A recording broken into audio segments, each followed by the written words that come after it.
Assalamualaikum warahmatullahi wabarakatuh. Perkenalkan, nama saya Yusril dari kelas manajemen 2A. Di sini saya akan mengerjakan soal yang diberikan oleh Ibu Irda Yanti Musyawarah selaku mata kuliah pengampu hukum bisnis. Baik, soal yang pertama itu, apa yang Anda ketahui tentang atribasi Indonesia? Apa manfaat atribasi bagi para pihak yang bersengketa dan mengapa hakim, jaksa, dan panitera di pengadilan umum tidak dapat menjadi arbiter? Nah, baik, saya akan menjawab. Arbitrase Indonesia merujuk pada proses penyelesaian sengketa di luar pengadilan konvensional, di mana para pihak yang berselisih sengketa sepakat untuk menyelesaikan perselisihan mereka melalui atribase. Nah, atribase ini diatur oleh undang-undang, yaitu Undang-Undang Nomor 30 Tahun 1999 tentang atribase dan alternatif penyelesaian sengketa UU Atribase.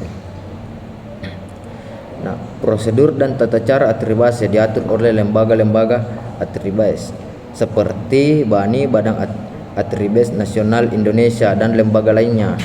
Nah, manfaat dari atribase bagi para pihak, beberapa manfaat atribase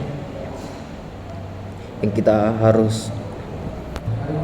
Adapun manfaat atribase yaitu kecepatan, biasanya lebih cepat daripada proses pengadilan. Nah, kerahasiaan. Proses atribase bersifat rahasia sehingga informasi sensitif tidak tersebar luas. Yang ketiga itu kebebasan dalam memilih hakim. Nah, yang keempat fleksibilitas.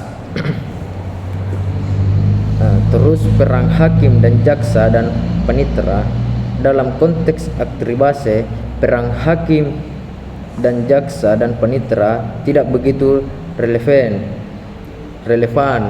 karena proses atribase dilakukan di luar pengadilan konvensional. Nah, atribase menempatkan arbiter sebagai pihak yang menentukan keputusan, bukan hakim. Nah, arbiter merupakan individu atau panel yang ditunjuk oleh para pihak yang menyelesaikan sengketa mereka. Mereka biasanya adalah ahli di bidang hukum atau teknis yang terkait dengan sengketa yang diputuskan. Jadi, atribase memberikan alternatif yang lebih fleksibel dan efisien dalam penyelesaian sengketa dengan penawaran kecepatan, kerahasiaan, dan kebebasan dalam memilih penyelesaian sengketa di luar sistem pengadilan konvensional. Baik, nomor 2, jelaskan menurut saudara yang manfaat dan keuntungan Undang-Undang Perlindungan Konsumen di Indonesia. Nah, Undang-Undang Perlindungan Konsumen di Indonesia memberikan banyak manfaat bagi keuntungan masyarakat. Nah, yang pertama itu keuntungannya perlindungan hukum. Undang-undang ini memberikan perlindungan hukum kepada konsumen terhadap praktik bisnis yang merugikan, termasuk praktik penipuan, penjualan barang atau jasa ilegal, dan informasi penyesatan. Dengan adanya Undang-Undang Perlindungan Konsumen ini, diharapkan tercipta hubungan bisnis yang sehat, transparan, dan adil antara pelaku usaha dan konsumen di Indonesia. Baik, nomor 3, penyelesaian sengketa perdata di Indonesia dapat dilakukan melalui. Nomor 3, jelaskan cara penyelesaian sengketa perdata di Indonesia. Nah, yang pertama itu negosiasi, terus yang kedua mediasi, konsoliasi, atribase, dan peradilan.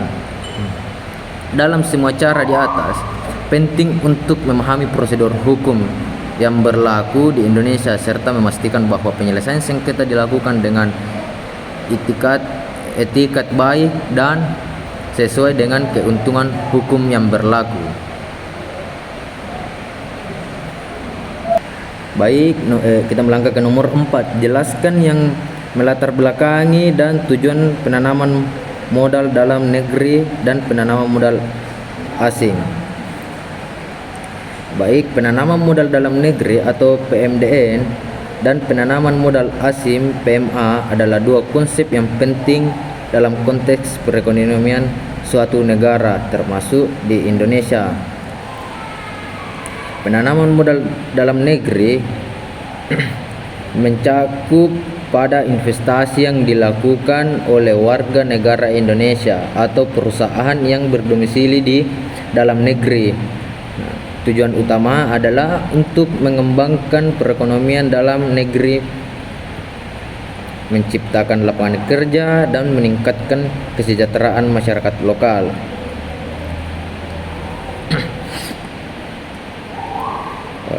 Terus penanaman modal asing atau PMA merujuk pada investasi yang dilakukan oleh investor atau perusahaan asing di suatu negara. Hal ini seringkali terjadi ketika suatu negara memiliki peluang investasi yang menarik, infrastruktur yang mendukung, atau kebijakan investasi yang kondusif. Nah, PMA dapat membawa teknologi baru, manajemen yang efisien, dan akses pasar global bagi perusahaan domestik.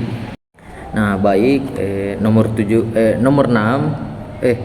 5 jelas manfaat apa yang saudara dapatkan dari mempelajari mata kuliah hukum bisnis. Sebutkan pendapat masing-masing. Nah, yang saya pahami dari mata kuliah hukum bisnis, menurut saya sangat bermanfaat bagi di kalangan mahasiswa, karena di situ kita bisa memahami banyak masalah bisnis dan pemahaman yang mendalam tentang bisnis, pencegahan risiko hukum, penyelesaian kontrak yang efektif, dan perlindungan terhadap litigasi. Nah, nomor 6 itu jelaskan yang dimaksud cyber dan bagaimana cara mengatasi jika terjadi cybercrime dalam pencurian situs atau data penting. Cyber atau kejahatan dunia maya adalah aktivitas kejahatan yang dilakukan dengan menggunakan teknologi, komputer, atau jaringan digital, alat utama yang melakukan kejahatan. Nah, jika terjadi cyber seperti pencurian situs atau data penting, kita harus mengamankan sistem, monitoring aktivitas, enkripsi data, pelatihan karyawan, penyimpanan cadangan data, melaporkan kejahatan, dan evaluasi keamanan secara berkala. Baik, nomor 7, ceritakan kembali tugas individu yang telah saudara buat secara interaktif. Nah, baik, yang saya sempat ketahui dalam tugas kelompok kami, materi kami itu adalah PT, perseroan terbatas. Nah, PT adalah perseroan terbatas dalam badan hukum yang didirikan berdasarkan perjanjian yang dilakukan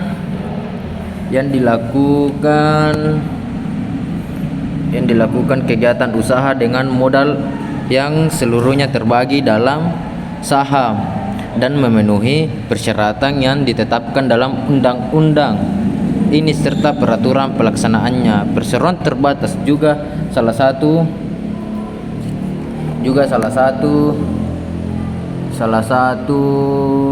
eh, salah satu bentuk badan usaha yang memiliki karakteristik utama berupa terpisahnya kekayaan perusahaan dari kekayaan pribadi pemiliknya.